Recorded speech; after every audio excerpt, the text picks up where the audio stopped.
lovers are saying some strange things this year. Yes, strange and totally made up too. I'll never believe any of these old legends or fairy tales. Lovers and madmen hallucinate about things that sane people just can't understand. Lunatics, lovers, and poets are all ruled by their overactive imaginations. Some people think they see devils and monsters everywhere, and they are lunatics. Lovers are just as crazy and think a dark-skinned gypsy is the most gorgeous woman in the world. Poets are always looking around like they are having a fit, confusing the mundane with the otherworldly and describing things in their writing that simply don't exist. All these people have such strong imaginations that when they feel happy, they assume a god or some other supernatural being is bringing that happiness to them. Or if they are afraid of something at night, they look at the shrubbery and imagine it's a wild bear. But the story that these lovers are telling and the fact that they all saw and heard exactly the same things make me think there's more going on here than imaginary fantasies. Their story is bizarre and astounding, but it's solid and consistent. Here come the lovers, laughing happily. I wish you joy, my friends. I hope the days ahead are full of joy for you. We wish you even more joy and hope joy comes to you in your royal walks, at your table, and in your royal bed. Now, what kind of entertainment do we have to fill up the long 3 hours between dinner and bedtime? Where is our entertainment director? What performances have been prepared? Aren't there any place for us to enjoy while we wait in the torture for bedtime to come? Let me see Phyllis Street. Your Ryan, is here? Tell us, what entertainment you have prepared for the evening? Which place? What music? How will we pass the time without some entertainment? Here is a list of all the acts that have been prepared. Choose which one you want to see first. The battle between Hercules and the centaurs to be sung by an ancient eunuch, accompanied by a harp. No, we won't see that. I have already told that story to Hippolyta while praising my cousin Hercules. What else? The riots of the drunk bacchanals who raped the singer or pierced the shreds. That's an old show, and I saw it the last time I came back from conquering tips. The 9 muses mourning the death of learning and scholarship. That's some sharp, critical satire and is not appropriate for a wedding. A deadly short drama about young Hermes and his love tips with a very sad and tragic comedy. A sad comedy? A short but still tedious? That's like a hot ice and strange snow. How can this drama be so many contradictory things? It's a play about 10 words long, which is the shortest play I've ever heard of. But in my opinion, it's about 10 words too long. That's why it's tedious. In the entire play, not one word is well written and not one of the actors is right for his part. It's tragic because Pyramus killed himself. I have to admit that when I saw his suicide during rehearsal, I had tears in my eyes, but they were tears of laughter. Who are the actors? Rough workmen from Athens who never spend much time thinking. Now they have worn out your out-of-shape brains to put on display for your wedding. So that's it. No, my noble lord, this play isn't right for you. I've seen the whole thing and it's completely worthless. Unless you think they are bad acting and the misremembered lines which they memorize so painfully are funny. I will watch this play. Nothing can really be bad when it's created by simple people who try hard. Come on, bring them in and sit down, please. I don't like seeing poor people overburdened or looking bad when they're trying to do something good. You won't see anything like that, sweetheart. He just said that they're no good at acting. Then, we are even kinder people for thanking them for something that they are not good at. We will entertain ourselves by accepting their mistakes. When poor, dutiful people can't do certain things well, Generous people can consider the effort they put into it rather than the impact that they produce. In my travels, great scholars have come up to me, meaning to greet me with well-rehearsed welcome speeches, and I have seen them tremble and turn pale and pause inappropriately in the middle of their sentences and botch their well-rehearsed tones of voice because they are so nervous, and they break off abruptly at the end without actually welcoming me. Trust me, my sweet, I figure out that they were trying to welcome me even though they were silent, and that message was as clear for someone who was modest and nervously dutiful as it is from someone who is loud and audacious and eloquent. Therefore, love and tongue-tied simplicity can say that the most even when they are saying the least, in my opinion. Your Grace, the person who is going to deliver the prologue is ready. Let him come forward.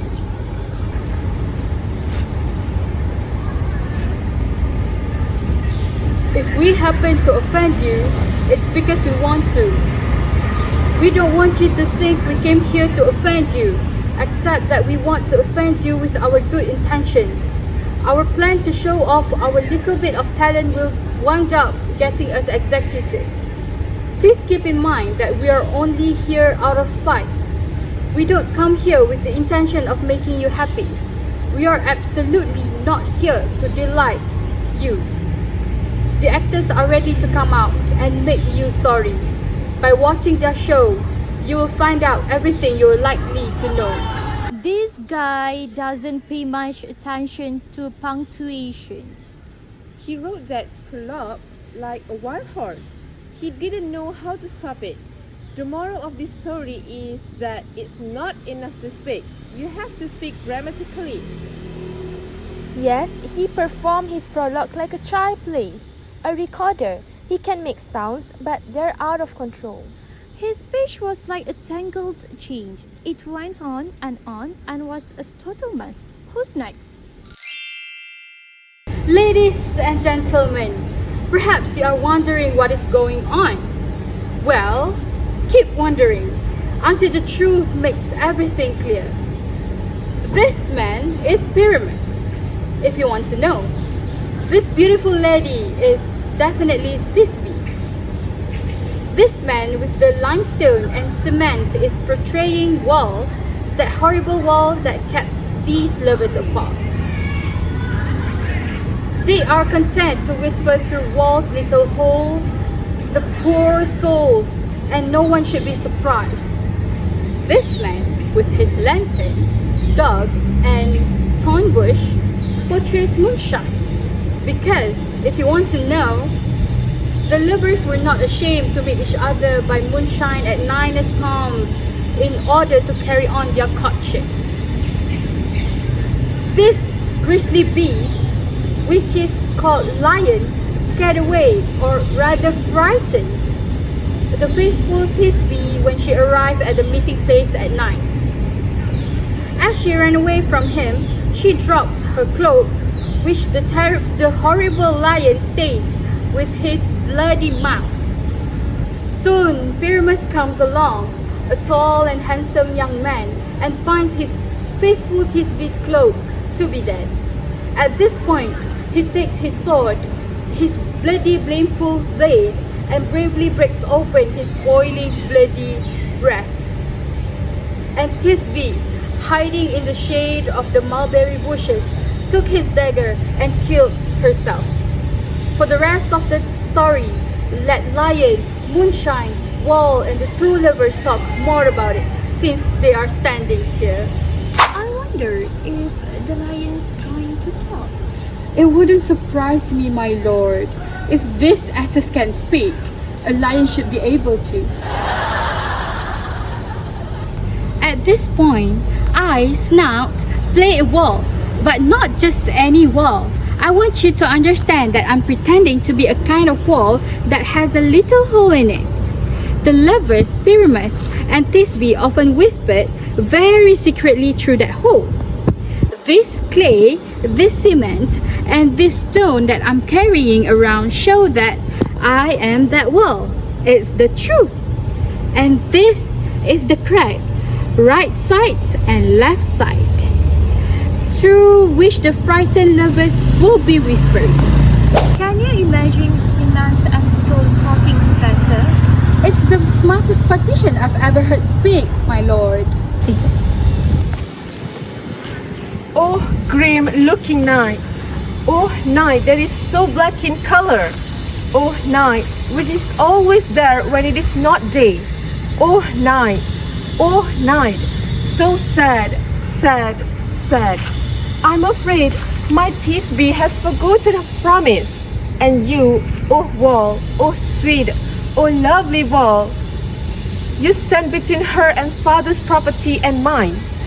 You wall, oh wall and sweet lovely wall, show me your hole to stick my eye up against.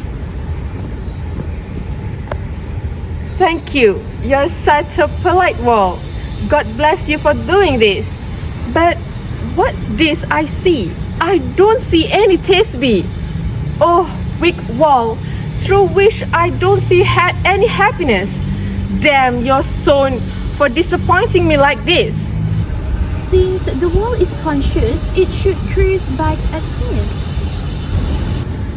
No, actually, sir, he shouldn't say anything. It's not his turn. It's Tisbe's. Disappointing me like this is Tisbe's cue. She's supposed to enter now and I'll see her through the wall. You'll see it will happen exactly like I said. Here she comes. Oh no, you often hurt my money because you keep me separated from my handsome pyramids. My cherry lips have often kissed your bricks, which are stuck together with cement. I see a voice. I'll go to the hole to see if I can hear my Tisbe's face. Tisbe! You are my love, I think. I'm your love, no matter what you think, and I'm still faithful to you, just like the famous Demander. And I'll be as faithful to you as Helen of Troy until the day I die. Not even Shafilus was as faithful to his lover Procrus as I am to you. Me too, I'm as faithful as Shafilus to Procrus. Oh, kiss me through the hole of this nasty wall. But I'm only kissing the wall's hole, not your lips at all. Will you meet me right away at Minnie's grave? Neither death nor life will stop me from coming. I will have done my part. Now that I'm done, wall can go away. The lovers should have waited around a little longer. The wall between them is down now. What can you do? That's what happens with talking walls. This is the silliest thing I've ever seen. The best plays are still only illusions, and the worst are just as good if you just use your imagination to fill them in. In that case, it's your imagination that's interesting, not the play. If we imagine these guys as they imagine themselves, then they are first-class actors. Look, here come two noble animals, a man and a lion. You ladies, whose gentle hearts make you afraid of the smallest monstrous mouse that crawls around the floor, might quake and tremble now when the wild lion roars in his most violent rage. You should know that I, Snug the carpenter, am not a fierce lion or lioness. Because if I were a lion and I showed up here to cause trouble, I'd be taking my life in my hands. It's a sensitive animal with a good conscience. He's the best actor I've ever seen play a lion. He's as brave as a fox. True, and as wise as a goose. Oh, that's not true, my lord. He's not brave enough to be wise. He's not wise enough to be brave. Anyway, he is what he is. Let's listen to the moon. This lantern represents the horned moon. He should have worn the horns on his head. He's not a crescent moon, so his horns must be invisible inside the circle. This lantern represents the moon. I myself am playing the man in the moon. Well then, that's the biggest mistake of all. The man should be inside the lantern. How else is he the man in the moon? But he can't go in there because of the candle. It's too hot. I'm tired of this moon. I wish he'd wax or win off the stage. It seems like he's whining, but out of politeness, we'll have to wait and see. Go ahead, Moon. All I wanted to tell you is that the lantern is the moon. I'm the man in the moon. This thorn bush is my thorn bush, and this dog is my dog. Well, all of this should be in lantern because they are all in the moon. But shh, be quiet. Here comes Tisby. This is old Nini's song, but where is my love? Roar!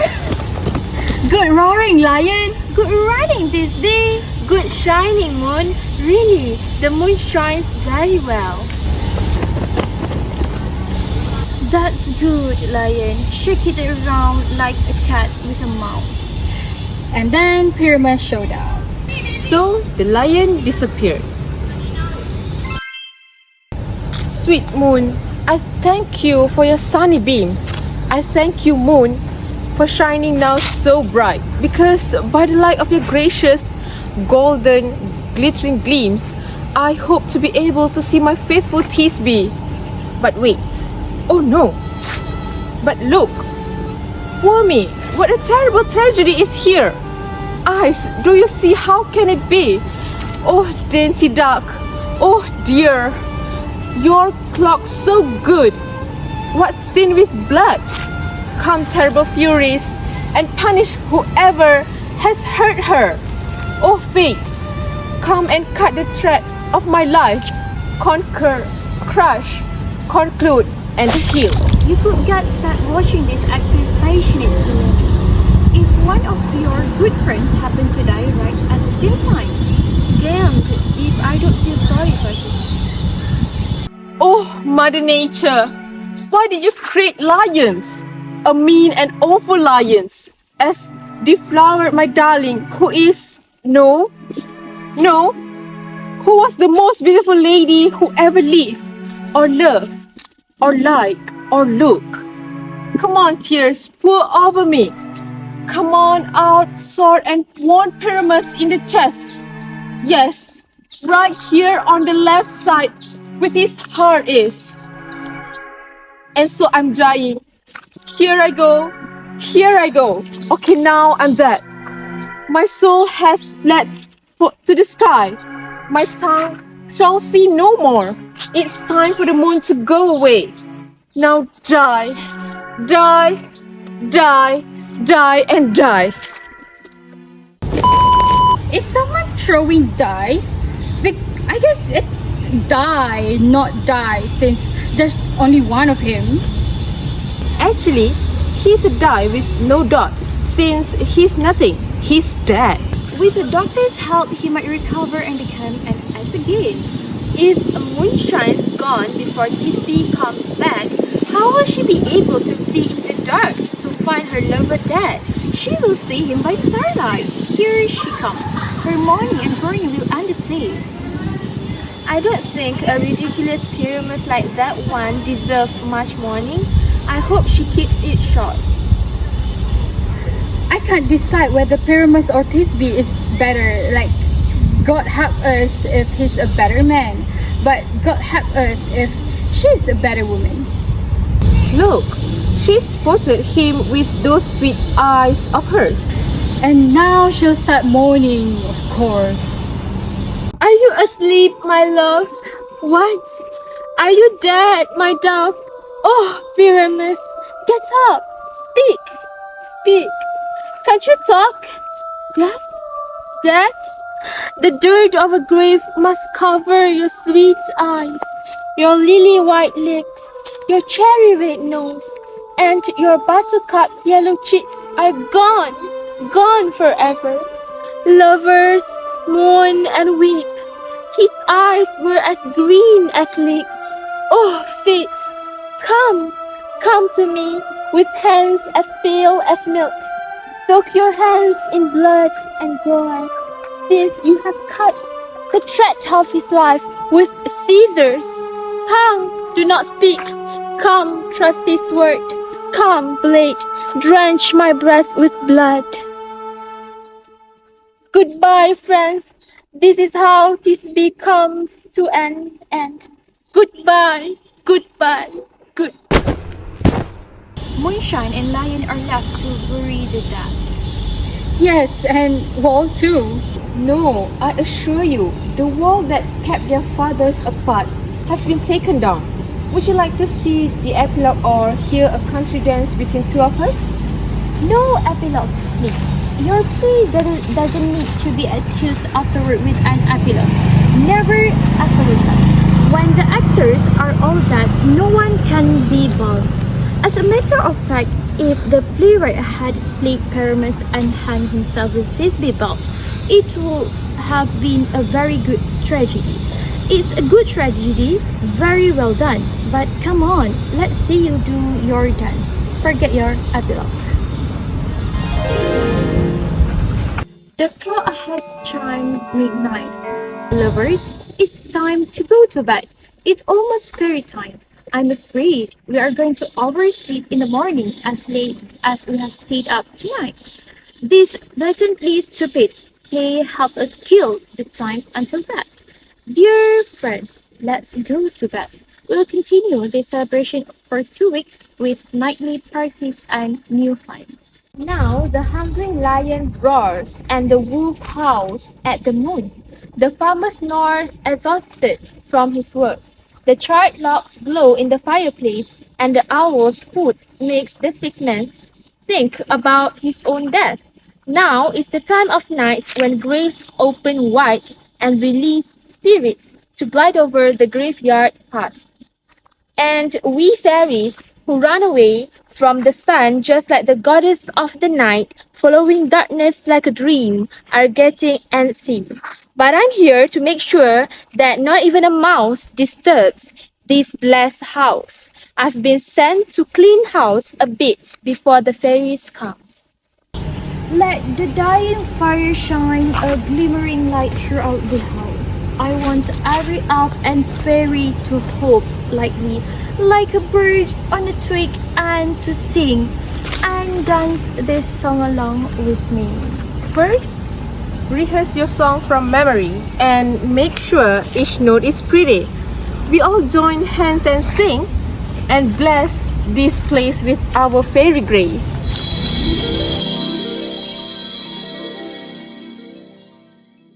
Now until morning each fairy should walk through this house. The Danny and now we go to the royal marriage bed to bless it. And the children conceived in that bed will always have good life. Each of the 3 couples will always be faithful and in love, and their children will have no deformities. They won't have wounds or hair lips or scars or abnormal markings or anything else that might alarm someone if their baby was born with it. Use this blessed dew from the fields to bless each room in the palace with sweet peach, and the blessed honor will always receive. Run along, don't stay long, meet me at dawn. If we actors have offended you, just think of it this way and everything will be alright. You were asleep when you saw these visions, and this silly and pathetic story was no more real than a dream. Ladies and gentlemen, don't get upset with me. If you forgive us, we'll make everything alright. I'm an honest puck, and I swear that if we're lucky enough to not get his ad, we'll make it up to you soon. If not, then I'm a liar. So good night to everyone. Give me some applause if you're friends, and Robin will make everything up to you.